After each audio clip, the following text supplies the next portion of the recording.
Moonlight filtered through the floor-to-ceiling windows of Tala Morrison's corner office, casting elongated shadows across her meticulously organized desk. At 32, she had clawed her way to become the youngest executive at Sterling & Associates, a feat that would be impressive for any woman in the cutthroat world of New York finance. But for Tala, it was more than ambition that drove her. It was survival. Her manicured nails traced the intricate tattoo on her wrist, an ancient tribal marking that served as a constant reminder of who and what she really was. The delicate lines told a story of heritage, of power, and of secrets that could tear her world apart if ever revealed. The city sprawled beneath her, a maze of gleaming towers and neon-lit streets. To most humans, New York was just another concrete jungle, a place of endless possibility and ruthless ambition. But Tala's keen senses detected something else, the raw, primal energy that pulsed beneath the urban facade. To shifters like her, the city was contested territory, divided among ancient packs that had adapted their ancestral ways to modern times. Tala's eyes flickered to the framed photo on her desk, a faded image of her grandmother, Mika, standing proud and fierce against a backdrop of misty mountains. It was Mika who had first warned her of the weight of their family's legacy, of the power that ran through their veins and the danger it posed. "Remember, little one," Mika's voice echoed in her memory. "Our gift is also our curse. The world isn't ready for what we are. Hide in plain sight, and never let them see your true nature." A sharp knock interrupted her reverie. "Ms. Morrison?" Her assistant's voice wavered, a note of unease clear even through the heavy oak door. "The Alpha Council representative is here." Tala's spine stiffened. They weren't supposed to send anyone until next week's full moon gathering. Had they discovered something? Her mind raced through possibilities, each more alarming than the last. "Send them in," she commanded, forcing steel into her voice. The door swung open, and Tala's breath caught in her throat. Instead of the elderly council member she'd expected, Kitchi Reed filled the doorframe, all 6 feet of pure, lethal grace. His presence commanded attention, from his sharp jawline to the subtle ripple of power beneath his tailored suit. This was the Alpha who had inherited control of the largest pack in the Northeast, and whose reputation for breaking tradition had earned him both admirers and enemies. "Ms. Morrison." His voice carried the weight of authority, yet held an undertone that made her inner wolf stir. "We need to discuss the territory dispute in Lower Manhattan." I wasn't aware that required a personal visit from the Reed pack. Alpha. Tala maintained her professional facade even as her pulse quickened. The last time she'd seen Kitchi had been 15 years ago, on the night everything changed. The night that had set them on diverging paths, him towards power, her towards a life of secrets and self-imposed exile from the shifter world. He moved closer, and the air between them charged with unspoken history. Tala caught his scent, pine and wild herbs, with an undercurrent of something uniquely kitschy. It brought back a flood of memories. Moonlit runs through the forest, stolen, kisses behind the pack house, and the searing pain of betrayal. "This isn't just about territory," Kitchi said, his dark eyes boring into hers. "The council has received word of unusual activities in your sector, activities that suggest someone is breaking our most sacred laws." Tala's fingers instinctively moved to cover the leather-bound journal hidden in her desk drawer, the one containing her grandmother Mika's final confession. "The Morrison family has always honored the old ways," she said, fighting to keep her voice steady. "Have they?" Kitchi's eyes narrowed, and for a moment, she glimpsed a flash of amber, his wolf, so close to the surface. "Because I remember a night, Tala, when honor was the last thing on anyone's mind." The temperature in the room seemed to drop. Tala fought to keep her composure, even as memories of that fateful night threatened to overwhelm her. The screams, the blood, the terrible choice she'd been forced to make. "That night is ancient history," she said coldly. "We both moved on." "Did we?" He placed both hands on her desk, leaning forward. His proximity was intoxicating, a dangerous mix of attraction and threat. "Then explain why your grandmother's name appeared in a centuries-old prophecy that was just discovered in the council's archives." Explain why every full moon, the boundary stones around your family's ancestral territory bleed red. Explain why—" He stopped abruptly, nostrils flaring as he caught a scent that made his eyes widen. Tala knew what he sensed. The unique marker in her blood, the one her grandmother had warned would eventually betray her. The secret she had spent her entire adult life protecting was about to unravel. "You're not just a regular shifter," Kitchi whispered, realization dawning in his expression. "You're—" A deafening explosion rocked the building, shattering the windows and plunging the office into chaos. As glass rained down around them, Tala caught a glimpse of dark figures scaling the building's exterior. The attack they'd all feared had finally begun, and with it, the first thread of her carefully constructed life began to unravel. Kitchi's protective instincts kicked in immediately. He lunged across the desk, tackling Tala to the ground as a hail of bullets peppered the wall behind them. "Stay down," he growled, his body a shield over hers. For a moment, Tala was transported back to their youth, the feeling of safety in his arms, the synchronicity of their heartbeats. But reality crashed back as another explosion shook the building. "We need to move," Kitchi said, his voice low and urgent. "There's a safe room 3 floors down. Can you shift?" Tala hesitated. Shifting meant revealing the full extent of her power, something she'd sworn never to do again. But as the sounds of combat grew closer, she realized she had no choice. "Yes," she whispered. Kitchi nodded, then paused. "Tala, whatever happens next, whatever you've been hiding all these years, know that I never stopped." Another burst of gunfire cut him off. In a fluid motion, Kitchi was on his feet, pulling Tala up with him. "Run! I'll cover you." As they sprinted for the stairwell, Tala's mind raced. Who were these attackers? How had they found her? And most importantly, how much did Kitchi really know about her family's secrets? The stairwell was a chaos of flickering emergency lights and the echoes of combat. Tala and Kitchi descended rapidly, their enhanced reflexes allowing them to navigate the treacherous steps with inhuman speed. "Almost there," Kitchi panted, as they rounded the landing of the 40th floor. But as they burst through the door, they found themselves face to face with 3 masked assailants, their eyes glowing an unnatural red. "Tala Morrison," the leader snarled, his voice distorted by some kind of modulator. "By order of the Shadow, Council, you are to be terminated." Time seemed to slow. Tala felt a surge of power unlike anything she'd experienced before. It was as if the very walls around her were whispering ancient secrets, urging her to embrace her true nature. "Kitchi," she said, her voice eerily calm.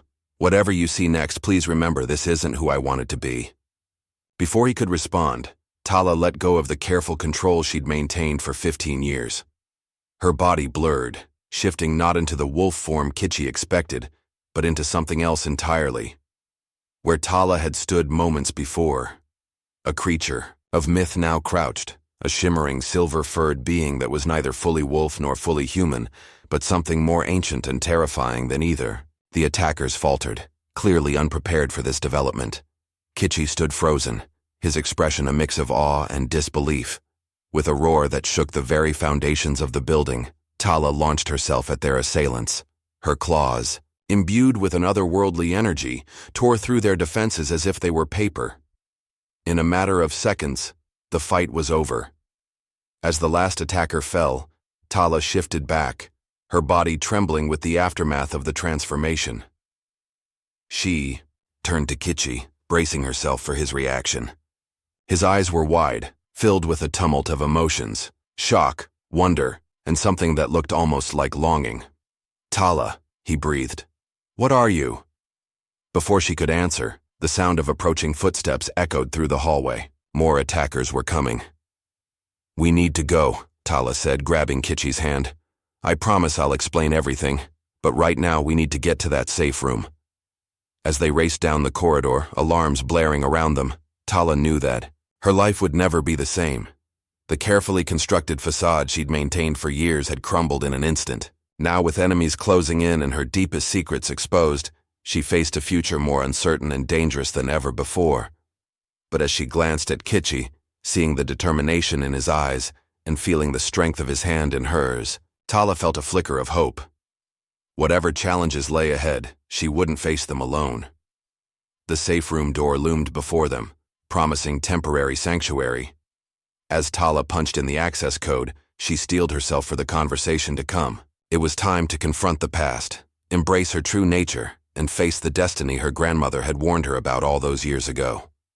The heavy door sealed shut behind them, muffling the chaos outside. In the dim light of the secure chamber, Tala turned to Kitchi, ready to reveal the truth that would change everything. "It all began," she started, her voice barely above a whisper, "with a prophecy and a choice made generations ago." The safe room hummed with the low drone of emergency generators, casting eerie shadows across Tala and Kitchi's faces. Outside, the muffled sounds of combat and alarms created a surreal backdrop to the tense silence between them. Tala took a deep breath, steeling herself for the conversation she'd avoided for 15 years.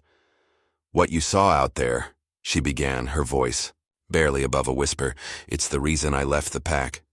The reason I've been hiding in plain sight all these years." Kitchi's eyes, still wide with a mix of awe and confusion, never left her face. "Tala, I've seen every type of shifter there is. But that was something else entirely. What are you?" Tala's hand moved to the leather-bound journal she'd managed to grab during their escape.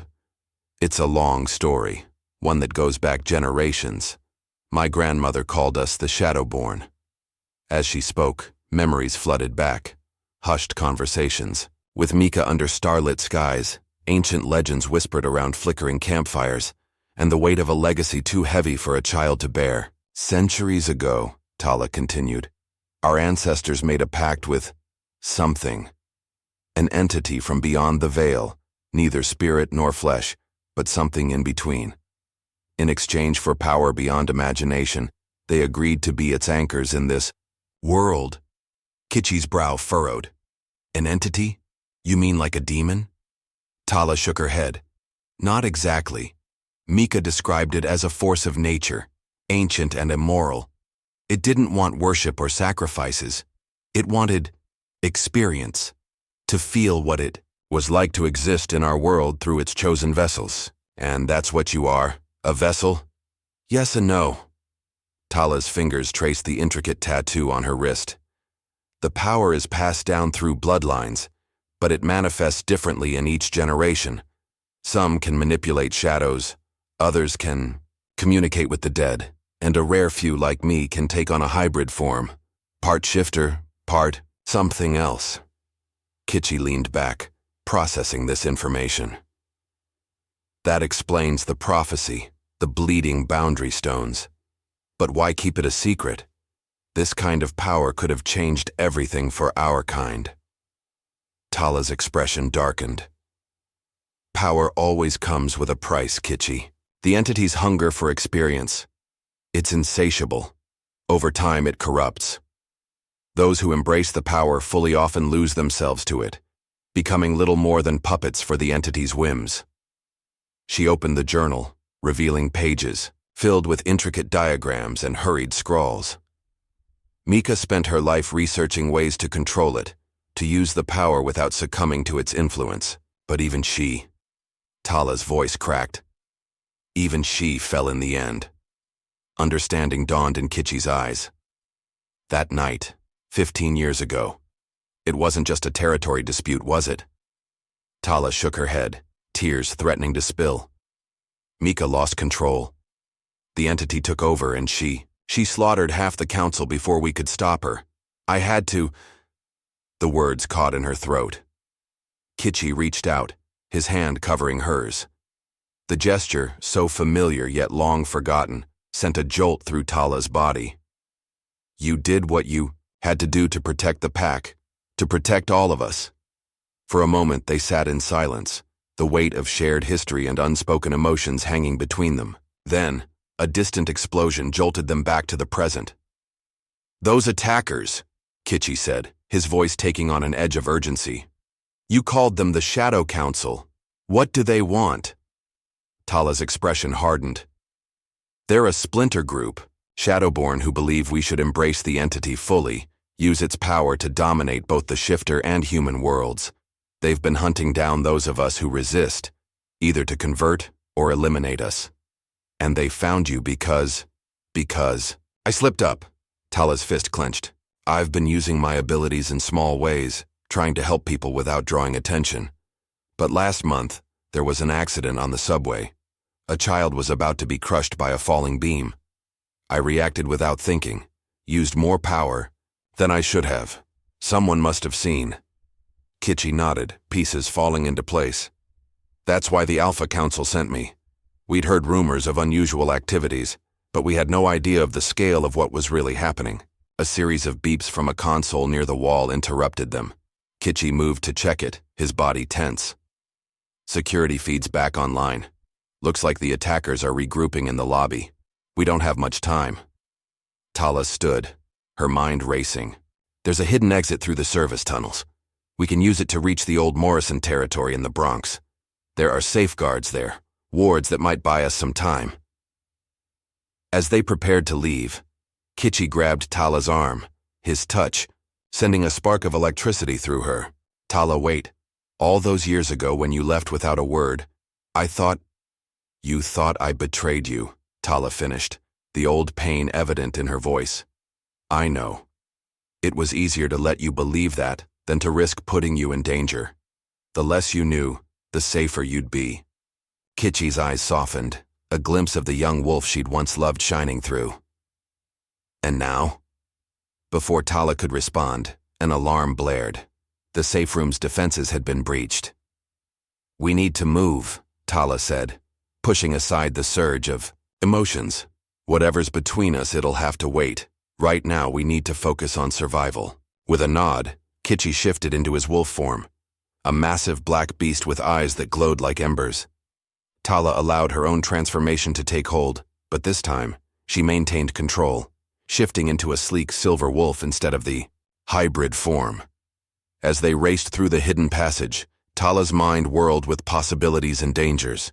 The Shadow Council wouldn't stop hunting her, and now Kitchi was involved too. She'd spent years running from her heritage, but it was clear that the time for hiding was over. The service tunnel opened into a deserted alleyway. As they emerged, shifting back to human form, the New York skyline loomed above them, a glittering facade hiding centuries of supernatural conflicts and ancient powers. We need to warn the Alpha Council, Kitchi said as they moved swiftly through the shadows. If the Shadow Council is making moves this bold, it's only a matter of time before the conflict spills over into the human world. Tala nodded, her expression grim. You're right. But we need allies we can trust. There's someone we need to see first, an old friend of Mika's. If anyone knows more about what we're facing, it's her. As they made their way through the city, staying off main streets and avoiding cameras, Tala felt a mix of dread and exhilaration. For years, she'd lived a half-life, denying her true nature and the legacy that came with it. Now, for better or worse, she was stepping back into a world of ancient powers and deadly intrigues. A flicker of movement caught her eye, a shadow that moved against the wind. We're being followed, she whispered to Kitchi. He nodded almost imperceptibly. I know, 2 blocks back, rooftop level, another one in the alley to our left. Tala's mind raced, weighing options.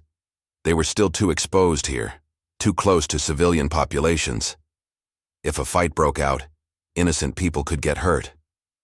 We need to draw them away from the city center. There's an abandoned warehouse district, near the river. We might be able to lose them there, or at least face them on our own terms. As they changed course, weaving through side streets and dark alleys, Tala felt the pull of her shadow-born abilities growing stronger. The entity, sensing conflict, was pressing against the edges of her consciousness, offering power in exchange for control. Kitchi, she said, her voice strained. If things go sideways, if I start to lose control, you need to stop me, by any means necessary. Promise me. He looked at her, his eyes filled with a mixture of determination and something deeper, something unspoken. I promise, but it won't come to that. We'll find a way through this together. As they approached the warehouse district, the shadows around them seemed to deepen, taking on a life of their own. Tala's senses were on high alert, every nerve crackling with anticipation. Suddenly, a figure materialized in front of them, a woman with pale skin and eyes that swirled with inky darkness. "Hello, sister," she purred, her voice echoing unnaturally. "The Shadow Council sends its regards." More figures emerged from the darkness, surrounding them. Tala and Kitchi stood, back to back, assessing their opponents. These weren't ordinary shifters or even typical Shadowborn. They had given themselves fully to the entity, their bodies warped by otherworldly energies. "Last chance, Tala," the woman said, extending a hand that seemed to absorb the very light around it. "Join us. Embrace your true nature, or die clinging to a world that will never accept you." Tala felt Kitchi tense behind her, ready for battle. In that moment, facing enemies that threatened everything she held dear, Tala made a choice. She would no longer run from her heritage. She would no longer hide who and what she was. "My true nature," Tala said, allowing the power she'd suppressed for so long to flow through her. The air around her shimmered, reality itself seeming to bend. "Let me show you my true nature." As Tala's form began to shift, the warehouse district erupted into chaos. Shadow battled shadow, primal energies clashed, and the fate of two worlds hung in the balance. In the midst of the fray, Kitchi watched in awe as Tala embraced her power fully for the first time. She was terrifying and beautiful, a force of nature given form, and in that moment, he knew that whatever challenges lay ahead, whatever secrets still remained, his place was by her side. The battle raged on, each moment bringing new dangers and revelations. But for Tala, one thing was certain: there was no going back. The path forward, fraught with peril and uncertainty, was the only way to protect those she loved and find redemption for the sins of the past. As the night deepened and the conflict intensified, the true test of Tala's resolve and the strength of her bond with Kitchi was only beginning. The warehouse district had become a battleground of shadow and light, primal energies clashing, in a display that defied human comprehension. Tala stood at the center of the chaos, her hybrid form a swirling mass of silver fur and ethereal energy.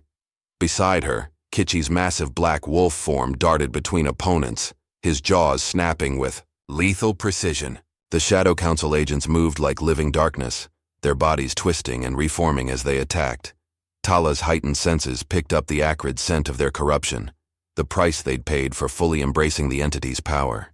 "You can't win this fight, Tala," the pale woman hissed, her voice echoing unnaturally. "The old ways are dying. The world is changing. Embrace the future or be consumed by it." Tala's response was a surge of power that sent the woman flying backward. But for every enemy they took down, two more seemed to materialize from the shadows. The entity's influence was strong here, feeding off the conflict and chaos. As the battle raged on, Tala felt her control slipping. The entity within her, sensing weakness, pressed harder against the boundaries of her mind. Visions flashed before her eyes, cities burning, worlds colliding, reality itself unraveling at the seams. "Kitchi?" she called out, her voice distorted by her hybrid form. I can't hold it back much longer." Kitchi fought his way to her side, his fur matted with blood and ichor. "Focus on my voice, Tala. Remember who you are, what we're fighting for." His words cut through the chaos in her mind, anchoring her to the present. With a monumental effort, Tala reasserted control, pushing back against the entity's influence. The warehouse district trembled, shadows retreating as a pulse of pure energy radiated outward from her body. When the dust settled, the remaining Shadow Council agents had vanished, leaving behind only the acrid smell of defeat and the groans of the injured. Tala shifted back to her human form, her body trembling with exhaustion. Kitchi was there to catch her as she stumbled, his own transformation leaving him equally drained. "We need to move," he said, supporting her weight. "They'll regroup and come back with reinforcements." Tala nodded weakly, her mind still reeling from the battle. "My grandmother's friend. We need to find her. She lives in a hidden enclave, in Central Park. If anyone can help us understand what's happening, it's her." As they made their way through the city's hidden pathways, staying out of sight of both humans and potential supernatural threats, Tala's thoughts raced. The Shadow Council was more powerful than she'd realized, their agents further gone in their corruption, and her own abilities. The raw power she'd tapped into both exhilarated and terrified her. "Kitchi," she said softly as they paused in a secluded alley to catch their breath. "What you saw back there? I've never lost control like that before. If you hadn't been there..." He turned to her, his eyes filled with a mixture of concern and something deeper. "But I was there, Tala, and I always will be. Whatever this is, whatever we're facing, we face it together." The sincerity in his voice made her heart ache. There was so much left unsaid between them, so many years of separation and misunderstanding. But now wasn't the time to unpack those emotions. They had a mission, and the stakes were higher than ever. As dawn broke over the city, Tala and Kitchi finally reached the hidden entrance to the enclave. To human eyes, it appeared to be nothing more than an unremarkable cluster of rocks in a secluded corner of the park. But Tala could sense the powerful wards surrounding it, ancient magics woven into the very fabric of reality. "Grandmother Willow," Tala called out, using the name Mika had always used for her old friend. "It's Tala Morrison. I seek your counsel and sanctuary." For a moment, nothing happened. Then, the air shimmered, and the rocks seemed to melt away, revealing a hidden passage. An elderly woman stood in the entrance, her eyes bright with an ageless wisdom. "I've been expecting you, child," Grandmother Willow said, her voice carrying the weight of centuries. "Though I must admit, I didn't expect you to bring an alpha wolf to our sanctuary. Interesting times indeed." As they followed her into the enclave, Tala marveled at the hidden world that unfolded before them. What looked like a simple cave opening from the outside opened into a vast underground complex. Bioluminescent plants cast a soft glow over winding pathways and soaring caverns. Beings of all shapes and sizes moved about, some clearly supernatural, others passing for human at first glance. "Welcome to Haven," Grandmother Willow said, leading them to a cozy chamber filled with books and strange artifacts. "One of the last truly neutral grounds in this world of ours. Now tell me, child, what brings you here after all these years? And with such interesting company?" Tala took a deep breath and began to recount the events of the past 24 hours, the attack at her office, the revelation of her true nature to Kitchi, and the battle with the Shadow Council agents. As she spoke, Grandmother Willow's expression grew increasingly grave. "The balance is shifting," the elder said, when Tala had finished. "The old barriers between worlds are weakening. What you faced in the warehouse district, it's only the beginning." Kitchi, who had been silent until now, leaned forward.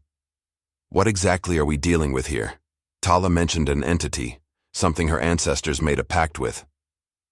Grandmother Willow's eyes seemed to look through them, focusing on something beyond mortal perception. "There are forces in this universe older than time itself, Alpha Wolf. The entity your shadow-born ancestors treated with. It's one of many, neither good nor evil in the way we understand such concepts, but dangerous beyond measure if not kept in check." She turned to Tala, her gaze softening. "Your grandmother understood this. It's why she devoted her life to finding a way to break the pact, to free your bloodline from its influence. But in doing so, she inadvertently set greater events in motion." Tala's hand went to the journal she still carried. "The research in here, it's not just about controlling the power, is it? It's about ending it completely." Grandmother Willow nodded.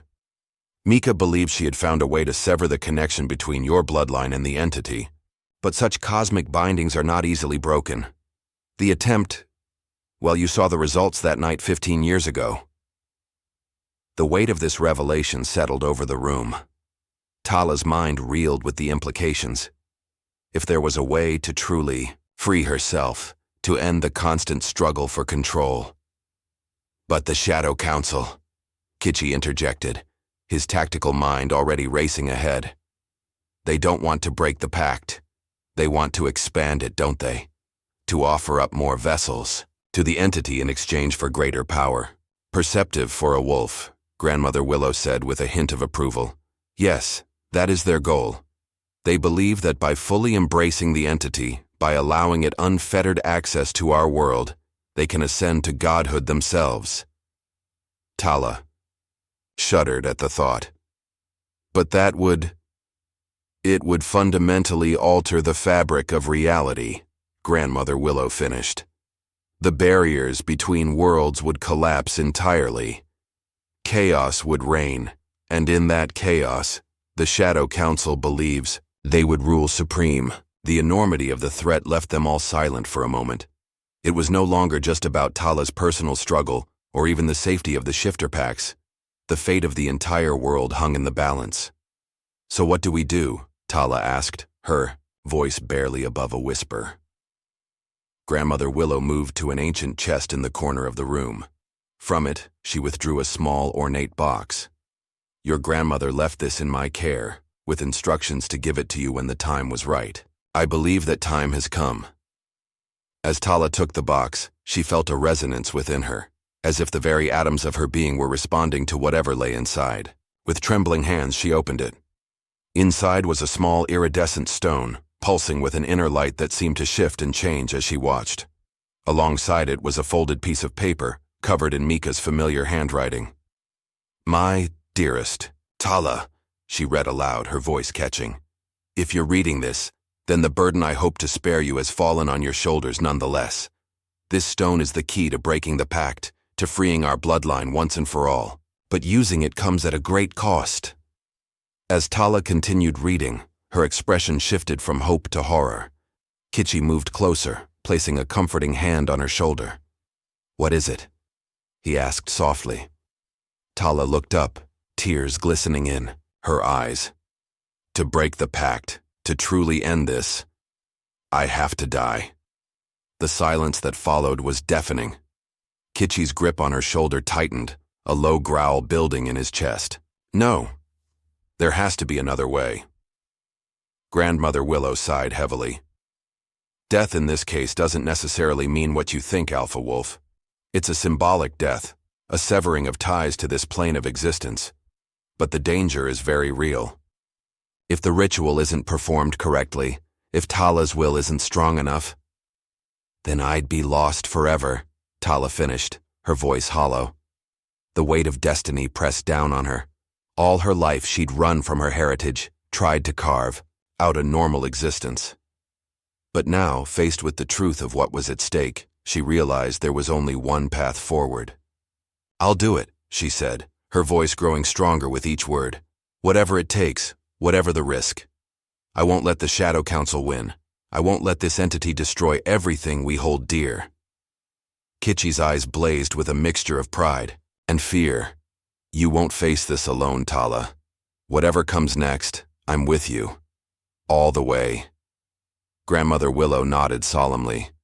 Then we have much to prepare. The ritual will require ingredients not easily obtained, and we'll need to move quickly. The Shadow Council won't sit idle while we work to undo everything they fought for. As they began to plan, Tala felt a strange calm settle over her. The path ahead was fraught with danger, the outcome far from certain. But for the first time in years, she felt a sense of purpose, of rightness in her actions. Whatever the would cost, whatever sacrifices lay ahead, she would see this through. For her grandmother's memory, for the future of both humans and shifters, and for the chance to finally be free of the shadows that had haunted her for so long. As dawn broke over the hidden sanctuary, Tala, Kitchi, and Grandmother Willow bent over ancient texts and maps, plotting a course that would take them to the very edges of reality. The greatest challenge of their lives lay ahead, and the clock was ticking. The days that followed were a blur of frantic preparation and tense anticipation. Haven, the hidden sanctuary beneath Central Park, became a hub of activity as Grandmother Willow called in favors from beings Tala had only heard of in legends. Fey emissaries arrived bearing crystals that sang with otherworldly harmonies. Vampire elders contributed vials of blood so ancient it had turned to dust. Even the gnomes, notoriously reclusive, sent a delegation with rare herbs harvested from the spaces between realities. Amidst it all, Tala pored over her grandmother's journal, deciphering cryptic notes and piecing together the complex ritual that could potentially free her bloodline from the entity's influence. Kitchi rarely left her side, his presence a steady anchor as she delved into magics that threatened to overwhelm her senses. "The final component," Tala murmured, her finger tracing a line in the journal. "We need essence from the heart of a ley line nexus, but not just any nexus." Grandmother Willow leaned in, her ageless eyes scanning the page. "Ah, I see. It must be from a place where the veils between worlds are thinnest. A place of power, yes, but also of great danger." Kitchi, who had been studying a map of supernatural hotspots, looked up sharply. "There's only one place that fits that description. The crossroads." A hush fell over the room. The crossroads was infamous in supernatural circles, a place where multiple ley lines intersected, creating a nexus of raw magical energy. It was also notoriously unstable, with reality itself seeming to warp and shift around it. "It's in the Appalachians," Tala said, her voice tight with tension. "Deep in territory controlled by my father's pack." The revelation hung heavy in the air. Tala had never spoken much about her father or the circumstances that led to her leaving her birth pack. But now, with the fate of the world hanging in the balance, old wounds would have to be reopened. Kitchi's hand found hers, a comforting warmth against the chill that had settled in her bones. "We'll face it together, Tala. Whatever happened in the past, we can't let it stop us now." Grandmother Willow nodded sagely. "The alpha wolf speaks truth, child, but tread carefully. The crossroads affects everyone differently. It has a way of bringing buried truths to the surface, whether we're ready for them or not." As they finalized their plans, a commotion at the entrance to Haven caught their attention. One of the Fey sentries burst in, her wings quivering with urgency. "Shadow Council agents," she gasped. "They've breached the outer wards. We can't hold them back much longer." Chaos erupted as Haven's residents scrambled to defend their sanctuary. Tala and Kitchi exchanged a grim look. They had run out of time. "Go," Grandmother Willow urged, pressing a small pouch into Tala's hand. "This will help mask your scent and aura. Get to the crossroads. Complete the ritual. We'll hold them here as long as we can." Tala hesitated, torn between the need to flee and the desire to stay and fight. But Kitchi was already pulling her towards a hidden exit. "She's right," he said, his voice low and urgent. "We're the only ones who can end this. We have to go. Now." With a final nod to Grandmother Willow, Tala allowed Kitchi to lead her through a maze of tunnels that eventually opened up into a secluded area of the park.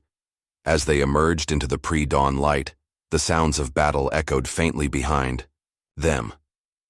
They moved swiftly through the city, using every trick and hidden pathway they knew to avoid detection. By nightfall, they had made it to the outskirts, where Kitchi had arranged for transportation. As they sped down dark highways towards the Appalachians, Tala's mind raced. The closer they got to her old pack's territory, the more memories surfaced. Some sweet, many painful.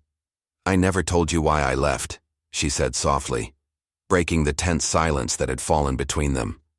Kitchi's hands tightened on the steering wheel. "You don't have to explain, Tala. Not if you're not ready." But Tala shook her head. If they were going to face whatever lay ahead, there could be no more secrets between them. "My father, he knew about our family's connection to the entity. But unlike my grandmother, he saw it as a source of power to be exploited. Tala's voice cracked. He tried to force the change in me when I was just a child, said he was awakening my true potential. If Mika hadn't intervened." Kitchi's growl was low and dangerous. "Is he still alpha of the pack?" "As far as No," Tala replied, "which means getting to the crossroads won't be easy. The entire territory will be on high alert, especially if the Shadow Council has been in contact with them." As the miles flew by, they discussed strategies, contingency plans, and worst-case scenarios. But underlying it all was a current of unspoken emotion. Years of separation and misunderstanding giving way to a renewed connection forged in the fires of their shared ordeal. Dawn was breaking as they entered pack territory. Tala could feel the change in the air, the subtle shift in the energy around them. This land knew her, remembered her, even after all these years. They abandoned the car at the base of a thickly wooded mountain, continuing on foot. As they climbed, the very air seemed to thicken, reality shimmering at the edges of their vision. "We're getting close," Tala murmured, her senses on high alert. "The crossroads influence is growing stronger." Kitchi nodded, his own wolf instincts, clearly on edge. "Tala, whatever happens next, I need you to know something."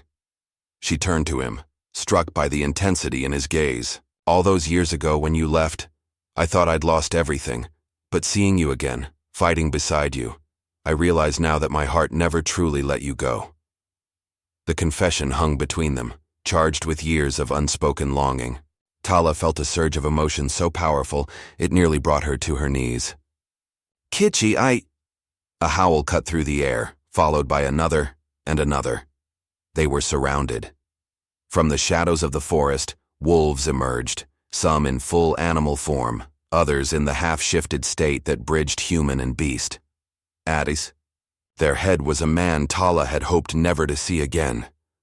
"Well, well," her father's voice was as cold and cruel as she remembered. "The prodigal daughter returns. And with such interesting company." Tala straightened, forcing steel into her voice. "We're here for the crossroads, Father. This is bigger than pack politics or old grudges." Her father's laugh was without humor. "Oh, I know exactly why you're here, Tala. Did you really think the Shadow Council wouldn't inform me of your little quest?"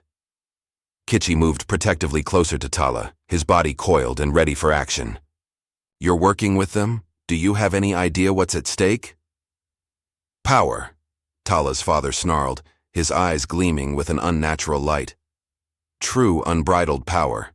The kind that will elevate our pack, my pack, to heights you can't even imagine." As he spoke, the air around him seemed to darken, shadows writhing unnaturally. Tala realized with horror that he had already begun to tap into the entity's influence, corrupting himself in the process. "You're a fool," she spat. "The entity doesn't care about you or the pack. It will consume everything if we don't stop. It." Her father's grin was feral. "Then I suppose we'll just have to make sure you don't get the chance to stop anything." With a gesture, he sent his pack members surging forward. Tala and Kitchi stood back to back, ready to fight their way through. But as the first wave reached them, the world shifted. Colors inverted, sound became tangible, and gravity seemed to lose all meaning. They had entered the boundary of the crossroads, and reality as they knew it no longer applied. Tala felt the entity within her respond to the surge of power, pressing against the boundaries of her control. But she also sensed something else, a presence, familiar and comforting. "Grandmother," she whispered. And there, amid the swirling chaos of the crossroads, a figure materialized.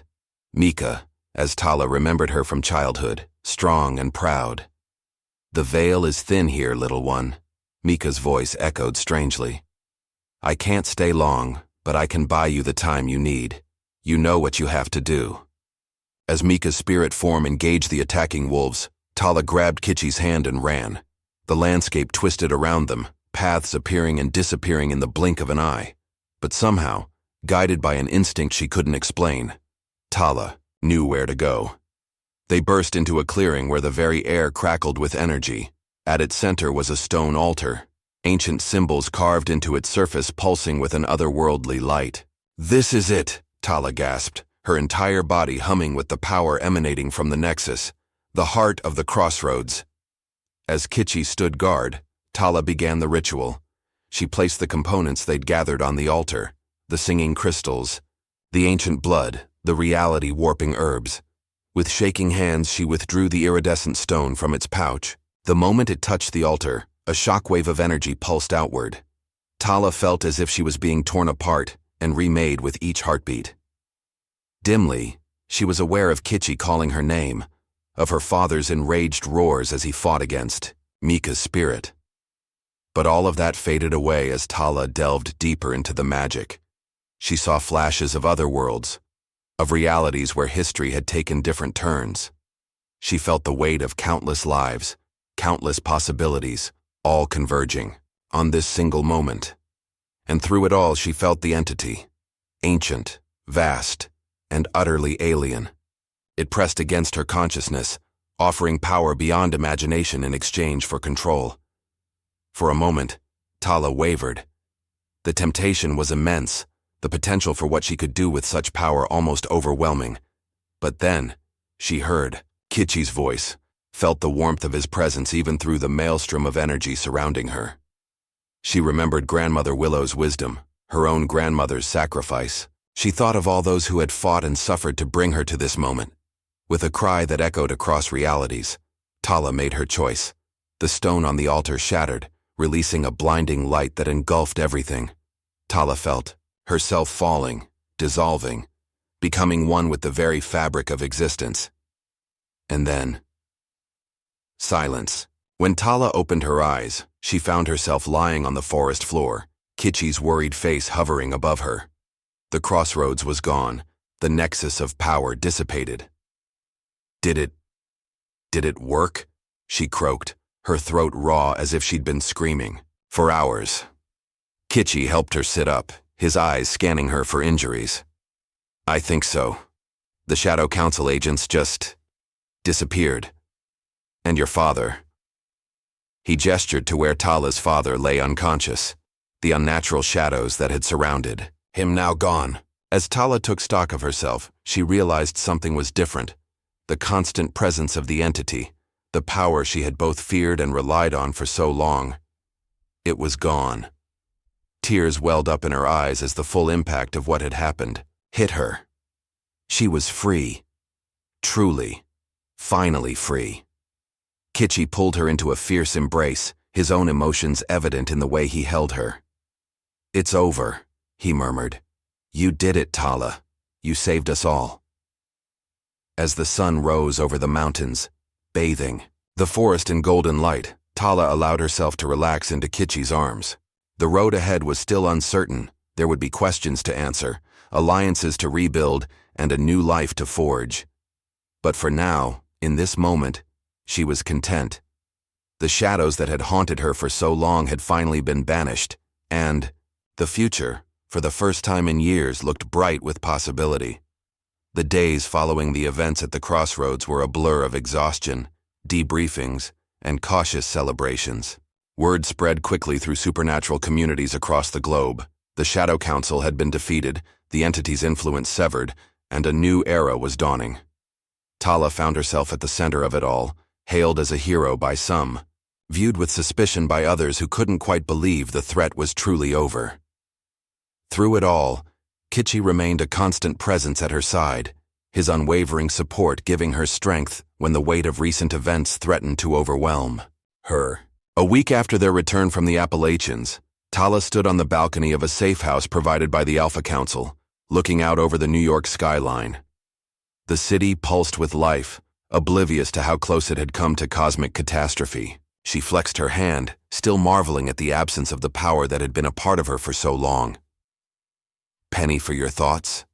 Kitchi's voice was soft as he joined her, offering a steaming mug of tea. Tala accepted it gratefully, inhaling the soothing aroma. Just processing, I guess.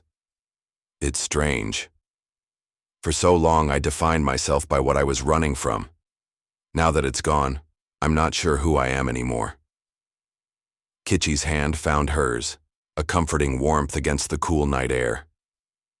You're Tala, Morrison, survivor, protector, the woman who saved the world. His voice softened. The woman I love.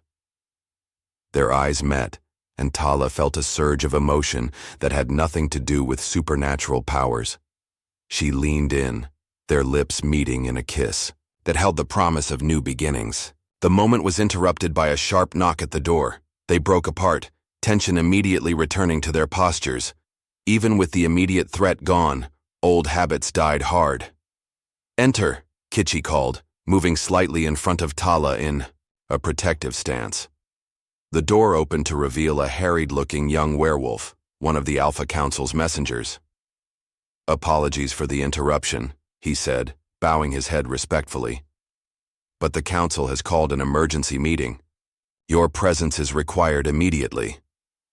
Tala and Kitchi exchanged worried glances. An emergency meeting could mean only one thing: trouble.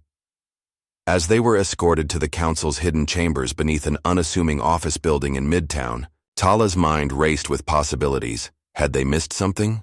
Was there some remnant of the Shadow Council still active? The Council chamber was a grand circular room, its walls lined with ancient tapestries depicting pivotal moments in supernatural history. Around a massive oak table sat the leaders of North America's most powerful shifter packs, along with representatives from other supernatural factions. At the head of the table was Akira Tanaka, the current head of the Alpha Council. Her expression was grave as she gestured for Tala and Kitchi to take their seats. "Thank you for coming on such short notice," Akira began, her voice carrying the weight of centuries of authority. "I'm afraid we face a new crisis, one that may be a direct result of our recent victory." A holographic display flickered to life above the table, showing a map dotted with pulsing red points. "In the week since the entity's influence was severed, we've detected unprecedented spikes in supernatural activity across the globe. New shifters emerging in areas with no known packs, humans suddenly manifesting magical abilities, and most alarmingly, tears in the fabric of reality itself." Murmurs of concern rippled through the assembled leaders. Tala leaned forward, her heart racing. "Are you saying that by breaking the pact, we've somehow destabilized the supernatural world?" Akira nodded solemnly.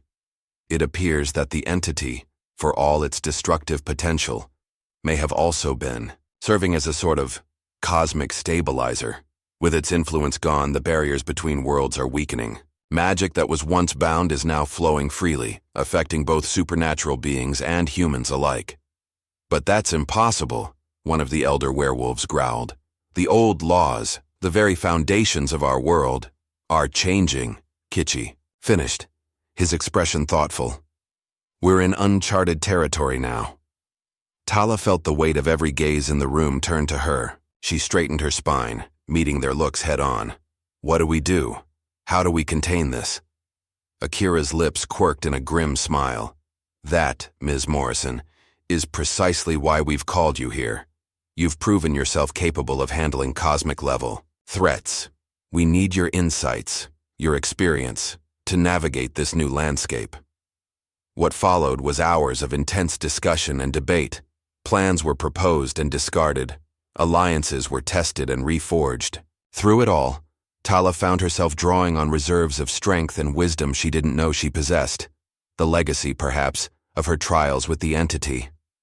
As dawn broke, casting long shadows through the chamber's hidden windows, a tentative course of action had been laid out. Task forces would be formed to investigate the reality tiers and help newly emerged supernaturals. Diplomatic channels would be opened with other realms that were now more accessible, and at the center of it all would be a new organization, one dedicated to maintaining balance in this new, more fluid supernatural landscape. "The Twilight Accord," Akira announced, looking around the table. "A coalition of all supernatural laus, factions, working together to navigate these uncharted waters, and we would like you, Tala Morrison, to lead it." The proposal hung in the air, heavy with implication. Tala felt Kitchi's hand squeeze hers under the table, offering silent support. I'm honored," Tala began, her mind whirling. "But I'm not sure I'm qualified. I'm not an alpha, not a pack leader. I've spent most of my life trying to avoid responsibility, not embrace it." "Perhaps," said a new voice, and Tala turned to see Grandmother Willow entering the chamber, looking worn but determined. "But you've also shown a unique ability to bridge worlds, to see beyond the old divisions and limitations. That's exactly what we need now." Tala looked around the room, seeing nods of agreement from faces that, just days ago, might have viewed her with suspicion or outright hostility. She took a deep breath, feeling the weight of destiny settling on her shoulders once more. But this time, it was a weight she chose to bear. "All right," she said, her voice growing stronger with each word. "I accept. But on one condition. This isn't about control or power. The Twilight Accord needs to be about cooperation, about finding a way for all beings, supernatural and human, alike, to coexist in this new world we've created. The rest of the day was a whirlwind of activity. Oaths sworn, documents signed, plans set in motion. As the sun began to set, Tala found herself once again on a balcony, this time overlooking Central Park. The city below seemed different somehow, charged with new potential. "So," Kitchi said, joining her with a wry smile. "Leader of the Twilight Accord. That's quite a title," Tala chuckled, leaning into his embrace. "What happened to Survivor and Protector?" "Oh, you're still those things," he murmured, pressing a kiss to her temple.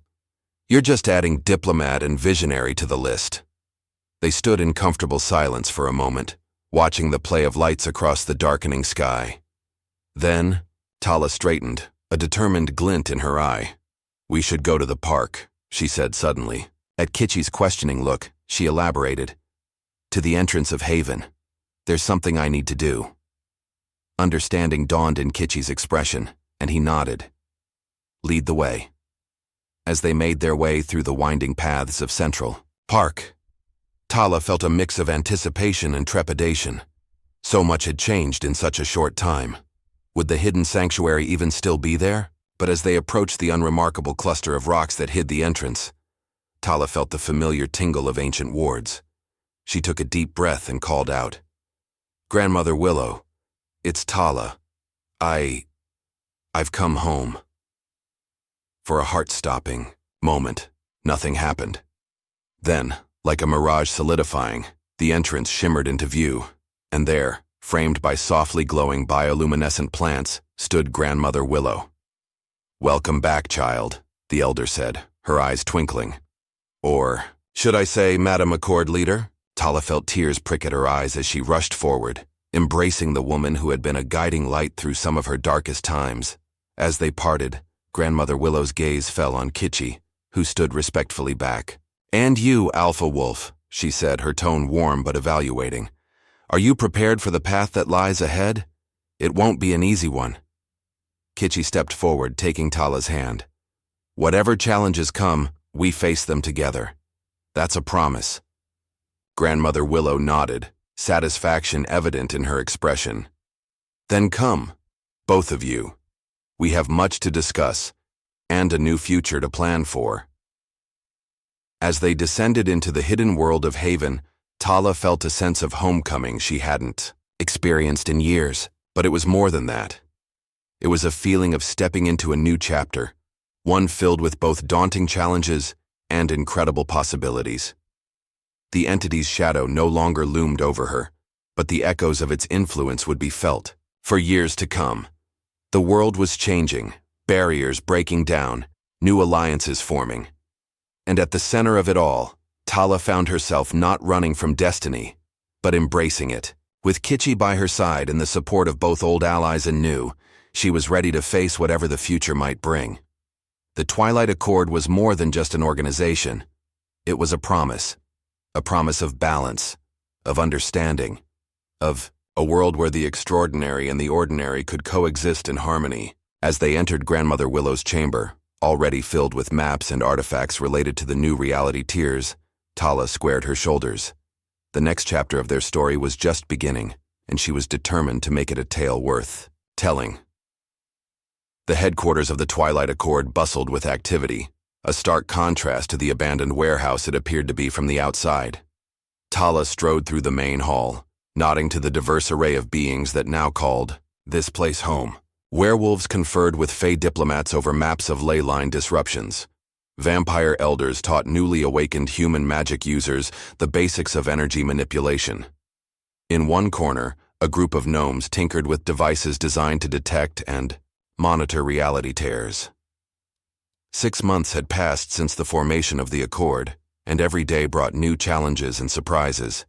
The world was changing faster than anyone had anticipated, and it was all they could do to keep up. Tala entered her office, a space that reflected the organized chaos of her new life. Ancient tomes shared shelf space with cutting-edge technology. A holographic display showed real-time updates of supernatural activity across the globe. And, at the center of it all, her grandmother's journal lay open, a constant reminder of the path that had led her here. Kitchi looked up from a stack of reports as she entered, his smile a warm contrast to the worry lines etched on his face. How was the meeting with the human government liaisons? Tala sighed, sinking into her chair. About as well as you'd expect. They're scared, Kitchi. The veil is thinning faster than we can manage, and more humans are becoming aware of the supernatural every day. They're talking about registration programs, containment protocols. Containment? Kitchi's eyes flashed with anger. We're not a disease to be managed. I know. Tala ran a hand through her hair, a gesture that had become all too familiar in recent months.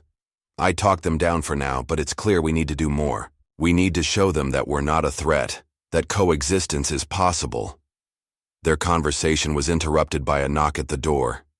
Grandmother Willow entered, followed by a young woman Tala didn't recognize. The newcomer's eyes darted nervously, around the room, her hands fidgeting with the hem of her sweater. Tala, Kitchi, Grandmother Willow said, her voice gentle but urgent. This is Zoe. Well, perhaps it's best if she explains. Zoe took a shaky breath, then held out her hand. To Tala's astonishment, a small flame danced above her palm, shifting through a rainbow of impossible colors. It started 2 weeks ago, Zoe said, her voice barely above a whisper. I was just a normal college student, and then this. The doctors couldn't explain it. My parents think I'm crazy. I didn't know where else to go. Tala exchanged a look with Kitchi. Cases like Zoe's were becoming more common, but this was the first time they'd seen pyrokinetic abilities manifest so strongly in a previously non-magical human. You did the right thing coming here, Zoe, Tala said, infusing her voice with calm reassurance. We can help you understand what's happening and learn to control your abilities. As Grandmother Willow led Zoe out to be registered and assigned a mentor, Kitchi turned to Tala with a grim expression. That's the 3rd spontaneous awakening this week, and it's only Tuesday. The barriers between mundane and magical are eroding faster than we thought. Tala nodded, her mind racing. We need to accelerate our plans. The integration programs, the public awareness campaigns. We can't afford to wait any longer. Just then, an alarm blared through the complex. The holographic display in Tala's office shifted, zooming in on a location in downtown Manhattan. A swirling vortex of energy was forming in the middle of Times Square, growing larger by the second. Reality tear, Tala breathed, already moving towards the door. A big one. Within minutes, they were in a specially equipped van, racing towards the site. Tala coordinated with other Accord teams via a secure comlink, her voice steady despite the adrenaline coursing through her veins. Remember, containment and misdirection are our priorities, she instructed. We need to minimize exposure and prevent panic. Sealing team, stand by for my signal. As they arrived at Times Square, the scene that greeted them was one of barely contained chaos. The reality tear pulsed with eldritch energy, its edges rippling like heat waves. Through the distortion, glimpses of another world could be seen, a realm of floating islands and impossible geometry.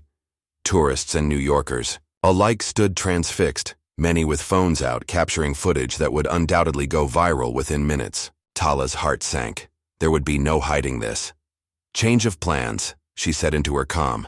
Kitchi, work with the NYPD to establish a perimeter. Sealing team, prepare for a public operation. It's time we showed the world what we can do. What followed was a carefully choreographed dance of magic and technology. Accord members in specially designed uniforms that screamed official rather than supernatural moved into position. Tala herself stepped forward, drawing on the knowledge she'd gained over the past months. With a series of precise gestures, she began to weave a containment spell, streams of silvery energy flowing from her hands to encircle the tear. Other Accord members joined in, adding their power to hers. The air crackled with tension as mundane and magical onlookers held their breath. For a moment, it seemed like it wouldn't be enough. The tear pulsed, expanding against the magical barrier. Tala gritted her teeth, pushing harder. She felt Kitschy's presence behind her, lending her strength. With a final surge of effort, the containment field snapped into place. The tier shuddered, then began to shrink. As it collapsed in on itself, Tala caught one last glimpse of the alien world beyond. And for a split second, she could have sworn she saw figures watching them from the other side. Then it was over. The tier vanished with a sound like a thunderclap, leaving behind only a shimmering afterimage that quickly faded. The square erupted in cheers and applause. Tala allowed herself a small smile, but she knew this was only the beginning. As news helicopters circled overhead and social media exploded with eyewitness accounts, she turned to face the sea of cameras and curious faces. "People of New York, people of the world," she began, her voice magically amplified. "What you've just witnessed is not a hoax or a movie stunt. It's a glimpse into a reality that has always existed alongside our own. A reality that, for various reasons, is now becoming more visible." She paused, looking out at the mix of awe, fear, and curiosity on the faces before her. "I represent an organization called the Twilight Accord. We are composed of both humans and others, beings you might call supernatural. Our goal is to navigate a new era of awareness and coexistence to ensure the safety and well-being of all." As Tala continued her impromptu address, laying out the broad strokes of what the public needed to know, she felt a shift in the air. This was a turning point, not just for the Accord, but for the entire world. There would be no going back to the old days of secrecy and separation. In the days that followed, the Twilight Accord found itself thrust into the global spotlight. News outlets clamored for interviews. Government agencies demanded briefings. And all across the world, more and more people were discovering abilities they never knew they had. Tala barely slept, moving from one crisis to another. Kitschy was a constant presence at her side, his strength and unwavering support keeping her grounded amidst the chaos. A week after the Times Square incident, Tala stood before the United Nations General Assembly, preparing to address representatives from every nation on Earth. The weight of the moment pressed down on her, but she drew strength from the journey that had brought her here. As she stepped up to the podium, she caught Kitschy's eye in the audience.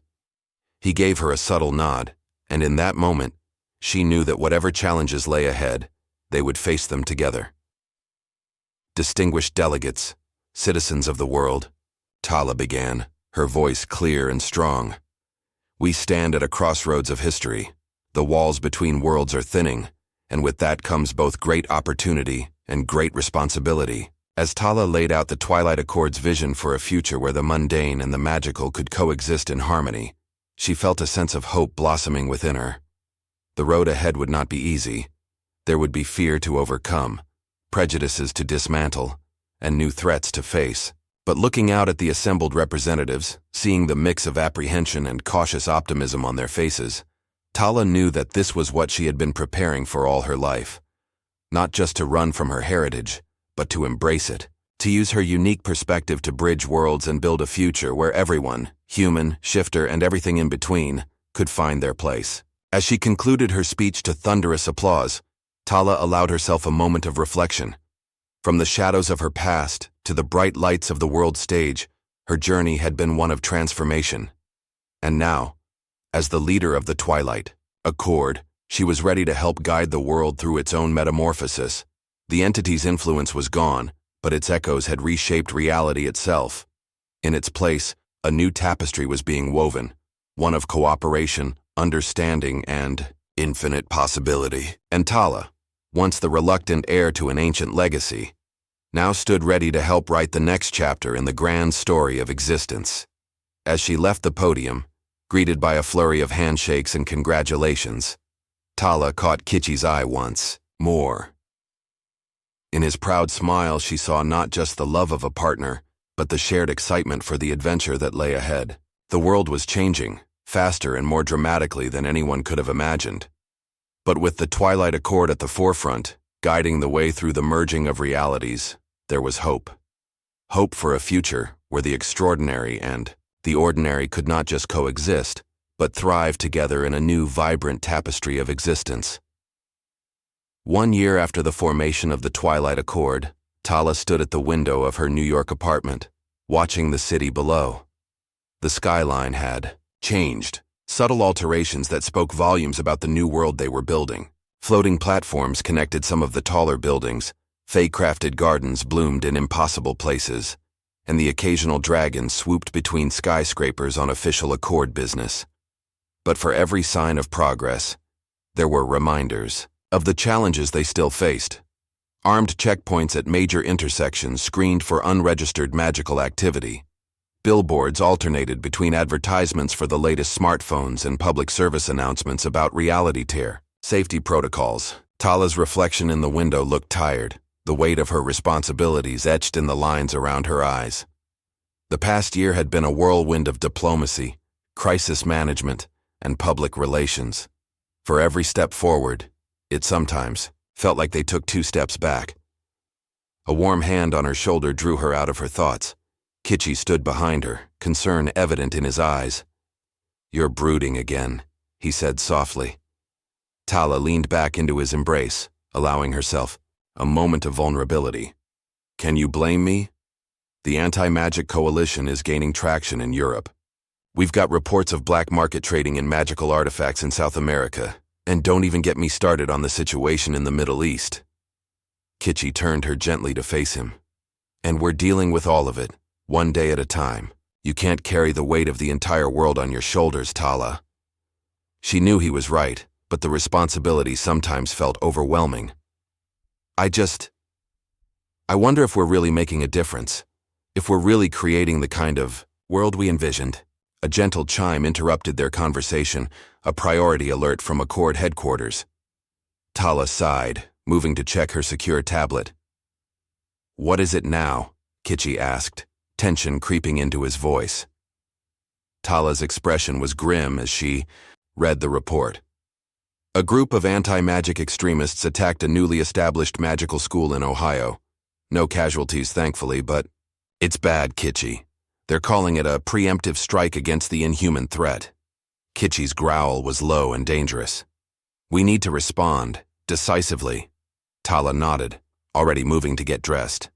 "Agreed. But we have to be careful. Any action we take will be scrutinized by both sides. We can't afford to play into the extremists' narrative." As they prepared to head to Accord headquarters, Tala's mind raced with potential strategies and contingencies. This wasn't the first incident of anti-magic violence, but it was the most brazen yet. They needed to send a message, not just to the extremists, but to the world at large. The Accord's command center was a hive of activity when they arrived. Holographic displays showed news coverage of the attack, social media reactions, and real-time updates from their teams on the ground. Grandmother Willow approached as soon as they entered, her usual serene expression marred by worry. "It's worse than we initially thought," she said without preamble.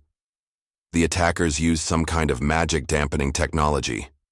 Our people couldn't defend themselves." Tala felt a chill run down her spine. That shouldn't be possible. "Where did they get that kind of tech?" "We're working on tracing it," said a new voice. Zoe, the former college student who had come to them a year ago with newfound pyrokinetic abilities, now stood confidently as one of their top analysts. "But preliminary data suggests it might have come from within our own ranks." The implications of that statement hung heavy in the air. A traitor within the Accord was almost unthinkable, but they couldn't afford to dismiss the possibility. "All right," Tala said, her voice steely with determination. "Here's what we're going to do. Kitchi, I want you to lead a team to Ohio, secure the site, help with repairs, and make sure those kids feel safe. Zoe, dig deeper into that tech. I want to know everything about it, who made it, how it works, and how we can counter it." She turned to Grandmother Willow. "I need you to reach out to our contacts in the human government. We need to get ahead of this narrative before it spirals out of control." As everyone moved to carry out their tasks, Tala felt a familiar presence at her side. She turned to see her father, looking older and more subdued than she remembered. In the years since the crossroads incident, their relationship had been complicated.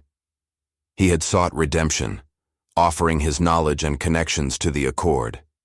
Tala had accepted, warily at first. But over time, a fragile trust had begun to rebuild. "You're doing well," he said, his voice gruff but sincere. "Better than I ever could have." Tala nodded, not quite ready for more emotional exchanges. "Thank you. But we're not out of the woods yet. I need you to tap your old network. Someone out there knows more about these extremists, and we need that information." As her father moved off to make calls, Tala turned her attention to the main display. She took a deep breath, centering herself. Then, with a gesture, she opened a channel to every Accord facility worldwide. "This is Tala Morrison," she began, her voice steady and clear. "By now, you've all heard about the attack in Ohio. This is a dark day for us, but it will not define us. We will respond, not with violence or retribution, but with unwavering commitment to our mission." She paused, making eye contact with as many of her people as she could through the various video feeds. "To those who carried out this attack and to those who support them, I say this. We are not your enemy. We are not a threat to be eliminated. We are your neighbors, your co-workers, your family members. We are human and non-human alike, working together for a better future for all." Tala's voice grew stronger, infused with the passion that had driven her from the beginning. "To those who are scared, who don't understand the changes happening in our world, I say, we hear you. We understand your fear. But I ask you to look beyond it, to see the incredible potential that lies in cooperation and mutual understanding." As she continued her address, outlining plans for increased outreach programs, educational initiatives, and security measures, Tala felt a renewed sense of purpose. The road ahead was still long and fraught with challenges, but she was more convinced than ever that it was a road worth traveling. Hours later, as the initial crisis response wound down, Tala found herself once again in her office. Reports from Kitchi's team in Ohio were promising. The school was secured, and the local community had rallied in support of the magical students. Zoe's investigation into the magic dampening technology was ongoing, but they had promising leads. A soft knock at the door pulled Tala from her thoughts. Grandmother Willow entered, carrying 2 steaming mugs of tea. "I thought you could use this," she said, setting one mug in front of Tala. "Chamomile and lavender, with just a touch of Fey Blessed honey. Good for soothing troubled minds." Tala accepted the mug gratefully, inhaling the calming aroma. "Thank you, not just for the tea, but for everything. I don't know how I'd manage all this without your guidance." Grandmother Willow settled into a chair, her eyes twinkling. "Oh, I think you'd manage just fine. But it's always easier when we share our burdens, isn't it?" They sat in comfortable silence for a moment, sipping their tea. Then, Grandmother Willow spoke again, her tone thoughtful. "You know, when I first met your grandmother, Mika, she was about your age.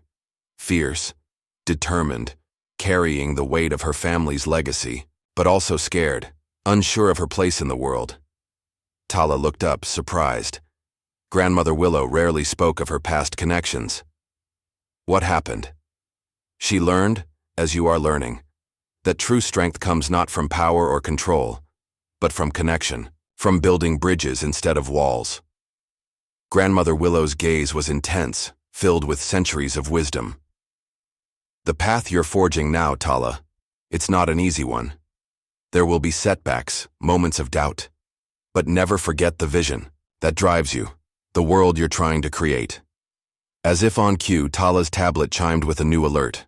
But this time, it wasn't a crisis or an attack. It was a video, sent from one of their outreach centers in Asia. Children, human and non-human alike, laughed and played together, their differences forgotten in the joy of the moment. Tala felt tears prick at her eyes as she watched. This was why they fought so hard. This was the future they were building, one small interaction at a time. "Thank you," she said again to Grandmother Willow, her voice thick with emotion, "for reminding me what's really important." As night fell over the city, Tala stood once more at her apartment window. But this time, instead of focusing on the challenges, she allowed herself to see the beauty in the new world emerging. The Fey Gardens glowed softly in the twilight. A group of young werewolves raced across a rooftop parkour course, their laughter carried on the wind. In the distance, The spire of the main Accord building shone like a beacon of hope. Kitschy's arms encircled her from behind, and she leaned into his embrace. "Feeling better?" he asked softly. Tala nodded, a small smile playing on her lips. "Yeah, I think I am. We've got a long way to go, but we're on the right path." As they stood together, looking out over the city they were helping to transform, Tala felt a renewed sense of purpose. The shadows of the past still lingered, and new challenges would always arise. But with each passing day, the tapestry of their new world grew richer and more vibrant. The entity that had once defined her existence was gone, but in its place, Tala had found something far more powerful: hope. Hope for a future where the extraordinary and the ordinary could not just coexist but thrive together, and she was determined to see that hope become reality, no matter what obstacles lay ahead. The Twilight Accord's central command buzzed with nervous energy. Tala stood at the center of a holographic display, surrounded by her core team. The image before them was troubling. A massive reality tear, unlike anything they'd seen before, slowly expanding over the Antarctic continent. "How long do we have?" Tala asked, her voice tight with concern. Zoe, her fingers flying over a complex array of magical and technological interfaces, shook her head. "At its current rate of expansion? Maybe 72 hours before it reaches critical mass. If it does, the consequences would be catastrophic," Grandmother Willow finished, her ancient eyes filled with worry. "Not just for our world, but for countless others connected through the multiverse." Kitschy growled low in his throat, a sound of frustration and determination. "We've dealt with tears before. What makes this one so different?" "Scale, for one thing," Tala's father interjected, pointing to various data points on the display. "But also its composition. This tear isn't just a rip in space-time. It's as if multiple realities are colliding at once." Tala took a deep breath, centering herself. Over the past 18 months since the Accord's formation, they'd faced numerous challenges. But this felt like a culmination of everything they'd been working towards. "All right," she said, her voice steady with resolve. "We need a plan. Zoe, work with our science division to develop a way to stabilize the tear. Father, I need you to coordinate with international governments. We'll need unrestricted access to the Antarctic." She turned to Kitschy and Grandmother Willow. "We'll lead a team to the site. I have a feeling we'll need both magical and diplomatic skills to navigate whatever we find there." As the room erupted into action, Tala felt a familiar weight settle on her shoulders. The fate of not just their world but potentially countless others hung in the balance, and once again, she found herself at the center of it all. Hours later, aboard a specially equipped Accord aircraft, Tala stared out at the vast expanse of white below. The tear was visible even from this distance, a shimmering, aurora-like distortion in the sky that seemed to defy the laws of physics. Kitschy sat beside her, his warm presence a comforting anchor. "What are you thinking?" he asked softly. Tala sighed, her breath fogging the window. "I'm thinking about how far we've come, and how far we still have to go. 18 months ago, the idea of a joint human supernatural task force would have been unthinkable. Now we're flying to save multiple realities." She turned to him, vulnerability clear in her eyes. "What if we're not ready, Kitschy? What if everything we've built isn't enough?" Kitschy took her hand, his grip firm and reassuring. "Then we'll face it together just like we always have. You've led us this far, Tala. Trust in that." As they approached the tear, the true scale of the phenomenon became apparent. It was as if a hole had been torn in the very fabric of reality, edges fraying to reveal glimpses of other worlds, some eerily similar to their own, others utterly alien. The Accord base camp was a hive of activity. Scientists and mages worked, side by side, monitoring equipment and weaving complex spells. Representatives from various governments and supernatural factions argued over strategies and jurisdiction. Tala stepped off the plane, immediately assuming the mantle of leadership that had become second nature to her. "Status report," she called out, striding towards the main command tent. A harried-looking scientist rushed up to meet her. "Miss Morrison, we've managed to slow the tear's expansion, but we can't stop it completely. And there's something else. He hesitated, glancing nervously at the tear. Go on, Tala prompted. We're detecting signals coming from inside the tear. It's as if something, or someone, is trying to communicate. Tala exchanged a look with Kitchi and grandmother. Willow, this was unprecedented. Can we establish contact? The scientist nodded hesitantly. We think so, but it's risky. We don't know what effect it might have on the tear's stability. Tala weighed the options quickly. The potential for gaining crucial information outweighed the risks. Do it, but be ready to cut the connection at the first sign of trouble. As the scientists and mages worked to establish a communication link, Tala felt a strange resonance within her. It was similar to what she'd experienced at the crossroads, but different, as if multiple versions of herself were converging at once. Suddenly, the air in front of them shimmered, and a figure began to take shape. It was humanoid, but constantly shifting, as if multiple forms were trying to occupy the same space. When it spoke, its voice seemed to come from everywhere and nowhere at once. Greetings, Tala Morrison of Earth Prime, the being said. We are the Convergence, and we require your assistance. Tala stepped forward, her voice steady, despite the surreal nature of the situation. I'm listening. But first tell me, are you responsible for this tear in our reality? The being's form rippled, and Tala caught glimpses of familiar faces, versions of herself, of Kitchi, of others she knew, all blended together. Yes and no, it replied. The tear is a symptom, not the cause. Reality itself is unraveling. Tala, the cosmic tapestry that binds all worlds is coming undone. Grandmother Willow moved to stand beside Tala, her eyes wide with recognition. The entity, she breathed. When you severed its connection to your world, you didn't just free your bloodline. You removed a linchpin holding multiple realities in alignment. The being nodded, or at least gave the impression of nodding through its constantly shifting form. Precisely. The entity you knew was but one aspect of a greater cosmic force. By removing it, you've set off a chain reaction that threatens the entire multiverse. Tala felt as if the ground had dropped out from under her. All their efforts, everything they'd worked for, had it all been for nothing? Had she doomed countless worlds in her attempt to save her own? But as quickly as the despair threatened to overwhelm her, Tala pushed it aside. Now wasn't the time for self-doubt. How do we stop it? She asked, her voice ringing with determination. The being's form stabilized slightly, focusing on a version that looked almost exactly like Tala herself, but older, with streaks of silver in her hair.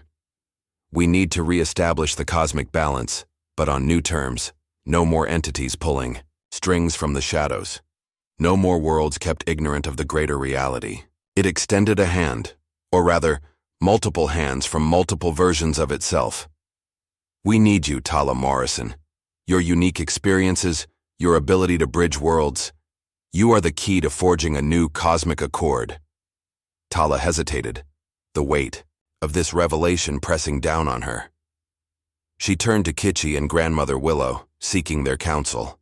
Kitchi's eyes were filled with a mixture of awe and concern. This is bigger than anything we've faced, Tala, but if anyone can do it, it's you. Grandmother Willow nodded sagely. The path that led you here was no accident, child. Perhaps this is the true purpose you were meant to fulfill. Taking a deep breath, Tala turned back to the being. What do I need to do? The next few hours were a blur of preparation and explanation. The being, or rather, the convergence of multiple versions of Tala and her allies from across the multiverse, laid out a plan that was equal parts science, magic, and sheer cosmic will. At the heart of the Antarctic tear, they would create a new nexus point, a place where all realities could touch without colliding. Tala would serve as the anchor, using her unique connection to both the mundane and magical worlds to stabilize the new cosmic framework. As the preparations neared completion, Tala stood at the edge of the tear, staring into the swirling maelstrom of realities beyond. Kitchi stood beside her, his hand clasped tightly in hers. You don't have to do this alone, he said softly. Let me come with you. Tala turned to him, tears glistening in her eyes. I wish you could. But this is something I have to do on my own. She managed a small smile. Besides, someone needs to make sure our world doesn't fall apart while I'm gone. Their kiss was bittersweet, filled with unspoken emotions and the weight of what was to come. As they parted, Tala saw her father approaching, his expression a mix of pride and regret. Tala, he began, struggling to find the words. I know I wasn't always the father you deserved, but seeing you now, what you've become, I couldn't be more proud. Tala embraced him, years of complicated emotions distilling into this one moment. Thank you, Dad, she whispered, for everything. With final farewells said, Tala turned back to the tear, the convergence being stood waiting, its form now stabilized into a singular version, a melding of all possible Talas across the multiverse. Are you ready? It asked. Tala nodded, squaring her shoulders. I'm ready. As she stepped forward into the swirling vortex of realities, Tala felt a sense of peace settle over her.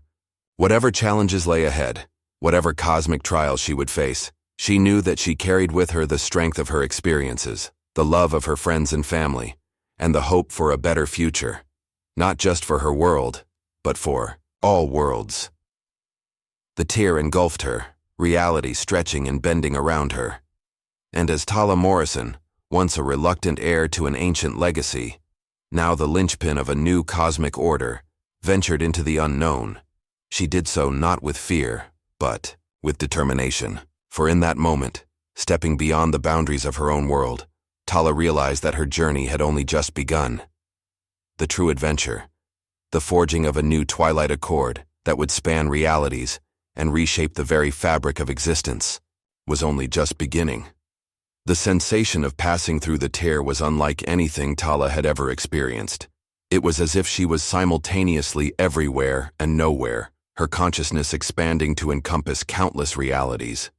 Flashes of alternate lives, worlds both familiar and utterly alien, cascaded through her mind. She saw versions of herself who had never left her original pack, ones who had fully embraced the entity's power, and others who had never known magic at all.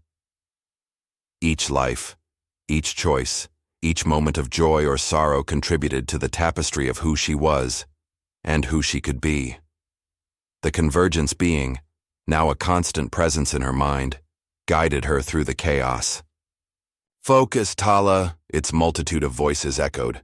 Find the common thread that binds all these realities together. Tala concentrated, pushing past the overwhelming influx of information. Slowly, a pattern began to emerge. In every reality, no matter how different, there was a constant. The struggle between order and chaos, between separation and unity.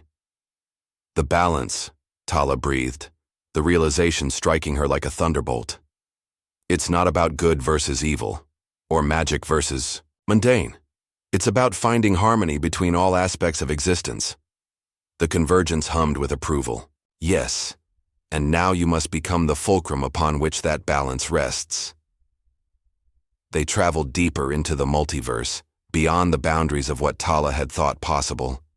She witnessed the birth and death of universes, saw civilizations rise and fall in the blink of an eye, and encountered beings so vast and incomprehensible that merely perceiving them threatened to shatter her sanity. Through it all, Tala held on to her core self, the experiences that had shaped her, the love she carried for her friends and family, and the unwavering determination to create a better future for all.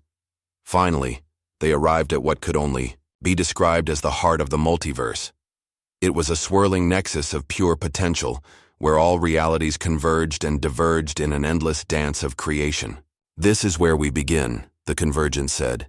To forge the new cosmic accord, you must reach out to every reality simultaneously. You must become the bridge that connects all worlds.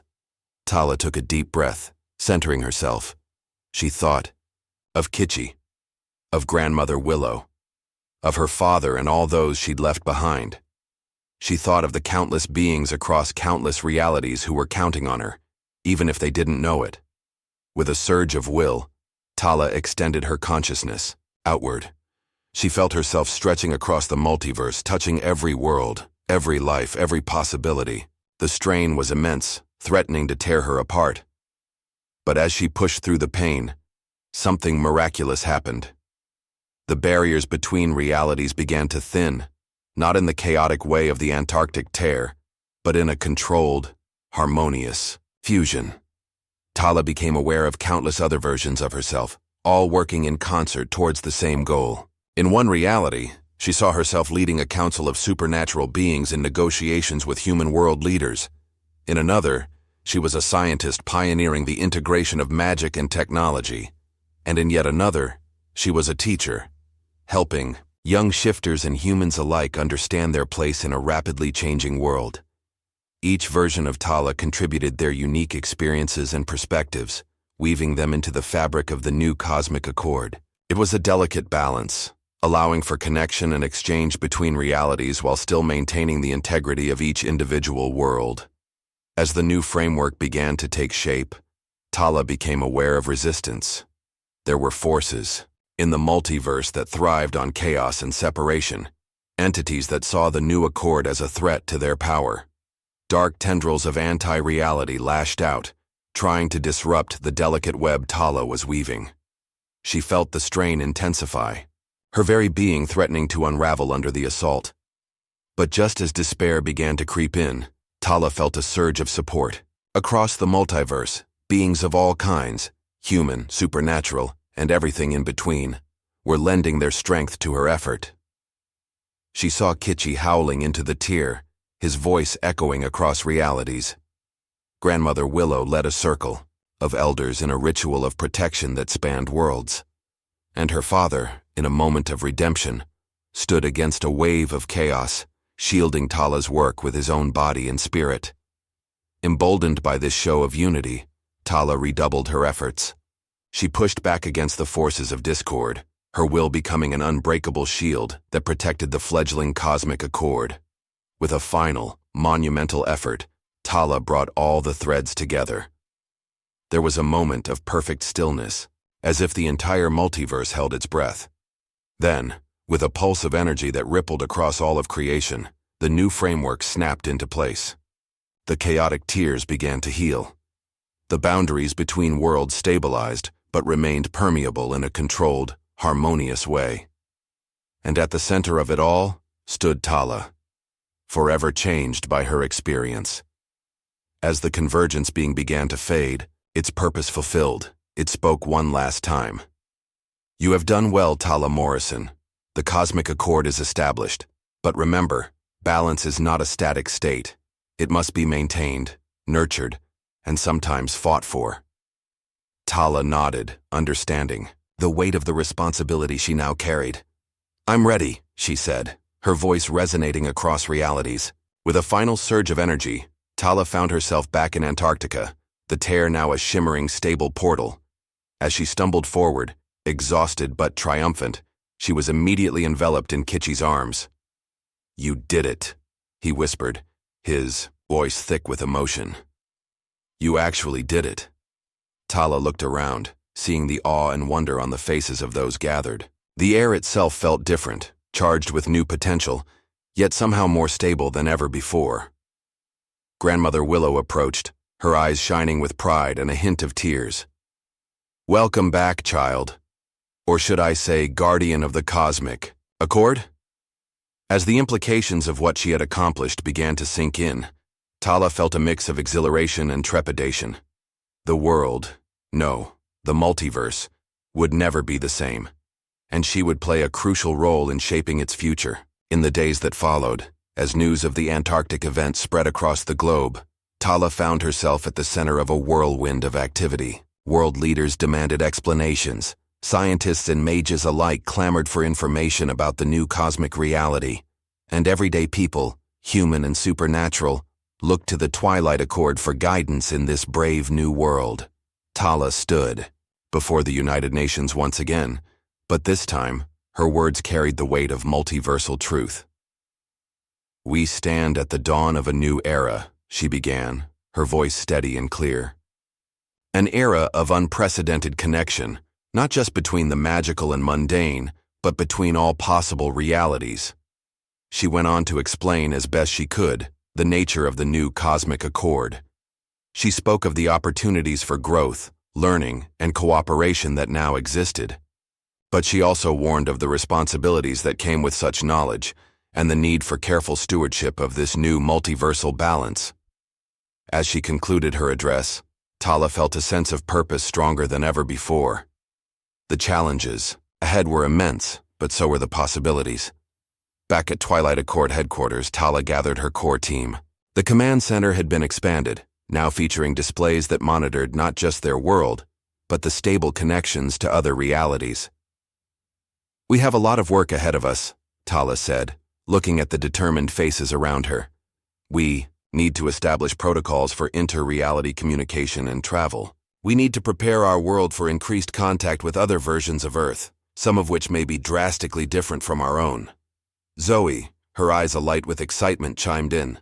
"I've already started working on adapting our technology to interface with the new cosmic framework. The potential for scientific advancement is staggering." Kitchi nodded, his tactical mind already at work. "We'll need to create a new division for multiversal security. There may be threats out there we can't even imagine yet." As the discussion continued, plans taking shape for this new multiversal era, Tala felt a deep sense of rightness. This was what all her struggles, all her growth had been leading to. Not just the leadership of the Twilight Accord, but the guardianship of a delicate balance that spanned all of existence. Later that evening, Tala stood on the balcony of her apartment, looking out over the city. The New York skyline was as bustling as ever, but now she could perceive the subtle shimmer of connections to other realities, a constant reminder of the vastness of the multiverse and her role in maintaining its harmony. Kitchi joined her, wrapping his arms around her from behind. "How are you holding up?" he asked softly. Tala leaned into his embrace, drawing strength from his presence. "It's overwhelming," she admitted. "The responsibility, the scale of what we're dealing with now. Sometimes I wonder if I'm really the right person for this." Kitchi turned her gently to face him, his eyes filled with love and conviction. "You are exactly the right person, Tala. Your journey, your struggles, your ability to bridge worlds. It all led to this, and you won't face it alone. We're all with you, every step of the way." As they stood there, looking out over the city and the shimmering threads of the multiverse beyond, Tala felt a renewed sense of purpose. The path ahead was uncertain, filled with challenges she could scarcely imagine, but it was also brimming with potential, with the promise of a future where the boundaries between worlds were bridges rather than barriers. The entity that had once defined her existence was gone, replaced by a cosmic responsibility that spanned all of reality. But Tala Morrison, once a reluctant heir to an ancient legacy, now stood ready to face whatever the multiverse might bring. With Kitchi by her side, the Twilight Accord at her back, and the wisdom gained from her journey through multiple realities, Tala embraced her role as guardian of the cosmic accord. The adventure that had begun with a young shifter running from her heritage had transformed into a saga that would shape the destiny of countless worlds. As the sun set on this new era, Tala looked to the future with hope, determination, and the unshakable belief that together, across all realities, they could build a harmonious multiverse where every being, every world, had the chance to thrive. 5 years had passed since the establishment of the Cosmic Accord, and the world, no, the multiverse, had changed in ways few could have imagined. The Twilight Accord, under Tala's leadership, had evolved into a multiversal organization, with branches in numerous realities working together to maintain the delicate balance between worlds. Tala stood in the newly constructed Nexus Tower, the headquarters of the expanded Twilight Accord. The building itself was a marvel of interdimensional architecture, existing simultaneously in multiple realities. From her office at the top, Tala could see not just the New York skyline of her home reality, but shimmering overlays of other New Yorks from across the multiverse. A soft chime announced a visitor. Tala turned to see Kitchi entering, a warm smile on his face. Over the years, their bond had only grown stronger, a partnership that spanned both the personal and professional realms. "The delegates from Earth 217 have arrived," Kitchi said, moving to stand beside her at the window. "They're eager to discuss the implementation of the new inter-reality travel protocols." Tala nodded, taking a moment to center herself before diving back into the complexities of multiversal diplomacy. "And how are things on the security front?" Kitchi's expression turned serious. "We've detected some unusual energy fluctuations in the Beta Quadrant. Nothing concrete yet, but I've got our best people looking into it." The Beta Quadrant, a cluster of realities that had proven particularly volatile since the establishment of the Cosmic Accord.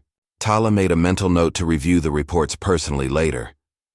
As they made their way to the conference room, Tala marveled at how far they'd come. The corridors of Nexus Tower were filled with beings from across the multiverse, humans, shifters, fae, and species she still couldn't quite categorize, all working together towards a common goal. The conference room itself was a testament to the new era of cooperation. Holographic displays showed real-time data from multiple realities. Delegates from various Earths sat side by side with representatives from worlds so different from their own that translation matrices were needed just to facilitate basic communication. As Tala took her place at the head of the table, she felt the familiar weight of responsibility settle on her shoulders. But now it was a weight she bore with confidence and purpose. "Welcome, delegates," she began, her voice carrying the authority of her position as guardian of the Cosmic Accord. "We have much to discuss, but first, I want to thank you all for your continued commitment to this grand experiment we've undertaken together." The meeting proceeded, covering everything from trade agreements between realities to joint scientific ventures exploring the nature of the multiverse itself. Tala guided the discussions with a deft hand, drawing on her years of experience and the unique perspective gained from her journey through multiple realities. As the meeting concluded, Zoe, now the head of the Accord's Multiversal Research Division, approached with an excited gleam in her eye. "Tala, we've had a breakthrough in the lab. I think we've found a way to stabilize the anomalies in the Gamma Sector." The Gamma Sector had been a persistent concern, a region of the multiverse where realities seemed to bleed into one another unpredictably. If Zoe's team had indeed found a solution, it would be a significant step forward in their efforts to maintain multiversal stability. "Show me," Tala said, following Zoe to the research levels of Nexus Tower. The labs were a fusion of cutting-edge science and arcane magic, a reflection of the Accord's commitment to integrating all forms of knowledge. Zoe led Tala to a containment chamber, where a swirling vortex of energy pulsed and shifted. "We've managed to create a miniature version of the Gamma Sector anomalies," Zoe explained, her fingers flying over a complex control panel. "And this is what happens when we apply our new stabilization technique." With a few keystrokes, a beam of coruscating energy shot into the vortex. For a moment, the chaos seemed to intensify. Then gradually, the swirling energies began to coalesce into a stable, shimmering portal. Tala watched in awe as the image through the portal shifted, showing glimpses of multiple realities existing in harmony. "Zoe, this is incredible. The implications for controlled inter-reality travel alone." Zoe beamed with pride. "It's not just travel. This could be the key to healing some of the damage done to the multiverse before the Cosmic Accord. We might be able to restore realities that were thought lost." As they discussed the potential applications of this new technology, Tala felt a familiar stirring in her chest, the thrill of new discoveries, of pushing the boundaries of what was possible. It was moments like these that reminded her why she had embraced her role as guardian, despite its challenges. Later that evening, Tala found herself once again on the observation deck of Nexus Tower. The sun was setting, painting the sky in hues of purple and gold. But it wasn't just one sunset she saw. The overlapping realities visible from this vantage point created a breathtaking tapestry of endings and new beginnings. She sensed a presence behind her and turned to see Grandmother Willow approaching. The elder's form shimmered slightly, a side effect of the multiversal nature of Nexus Tower. "Quite a view, isn't it?" Grandmother Willow said, coming to stand beside Tala. "I remember when you first came to me, so unsure of your place in the world. Look at you now, guardian of countless worlds. Tala smiled, feeling a wave of affection for her longtime mentor. I couldn't have done it without you, without all of you. This isn't just my achievement. It belongs to everyone who believed in the vision of a united multiverse. Grandmother Willow nodded sagely. True. But it was your courage, your ability to see beyond the boundaries others accepted as fixed, that made it possible. She paused, her expression growing more serious. But I sense there's something troubling you, child. What is it? Tala sighed, turning back to the view of the interconnected New Yorks. Sometimes I wonder if we've done the right thing, opening up the connections between realities, allowing for this level of interaction. Have we invited chaos into ordered worlds? Are we playing with forces beyond our true understanding? It was a fear that had nagged at her over the years, one she rarely voiced aloud. The responsibility of maintaining the cosmic accord was immense, and the consequences of failure unthinkable. Grandmother Willow was quiet for a moment, considering her words carefully. Change always brings risk, Tala. And yes, we are dealing with forces of incredible power and complexity. But consider the alternative, a multiverse of isolated worlds, never knowing the richness and diversity that exists beyond their borders, never having the chance to grow, to learn from one another. She gestured to the bustling activity visible in the levels below. Look at what you've built. Beings from across realities, working together, sharing knowledge, solving problems that no single world could tackle alone. Yes, there are challenges. There always will be. But the potential for growth, for a true multiversal community, that's worth the risk. Tala felt some of the tension leave her shoulders. Grandmother Willow had a way of putting things into perspective, of reminding her of the bigger picture. As if on cue, a series of alerts chimed from the communication devices they both carried. Tala quickly scanned the incoming messages, her expression shifting from concern to determination. The energy fluctuations in the beta quadrant, she explained to Grandmother Willow. They've intensified. We're detecting signs of a potential incursion from something outside our mapped realities. Grandmother Willow's eyes widened slightly. A new player entering the cosmic stage? Tala nodded, already moving towards the command center. Possibly. Whatever it is, we need to investigate. This could be first contact with an entirely new sector of the multiverse. As alarms sounded throughout Nexus Tower, Tala felt a familiar surge of adrenaline. This was what the Twilight Accord had been preparing for. The unknown, the unexpected, the next challenge in their ongoing mission to maintain multiversal harmony. She entered the command center to find it already a hive of activity. Kitchi was coordinating with security teams across multiple realities. Zoe and her research team were analyzing the incoming data streams. And there, in the center of it all, was a swirling vortex of energy on the main display, the source of the beta quadrant disturbances. Status report, Tala called out, her voice cutting through the chaos. The anomaly is growing, Zoe reported, her fingers flying over holographic interfaces. It's unlike anything we've seen before, almost as if a new reality is trying to birth itself into our multiverse. Tala's mind raced with the implications. Are we talking about a natural phenomenon, or is there intelligence behind this? Before anyone could answer, the vortex on the screen pulsed violently. Streams of data scrolled across secondary displays, most of it incomprehensible even to their advanced systems. We're receiving a signal, one of the technicians called out. It's a message. The command center fell silent as garbled audio began to play. At first, it was just noise, a cacophony of sounds that made no sense. But slowly, patterns began to emerge. Words started to form, in a language that seemed to shift and change even as they listened. We come. Peace. The message was broken, distorted, but the intent seemed clear. Help us. Join. Tala looked around the room, seeing the mix of excitement and apprehension on every face. This was it. a moment that could redefine their understanding of the multiverse once again. She took a deep breath, centering herself in the way she had learned through years of facing the unknown.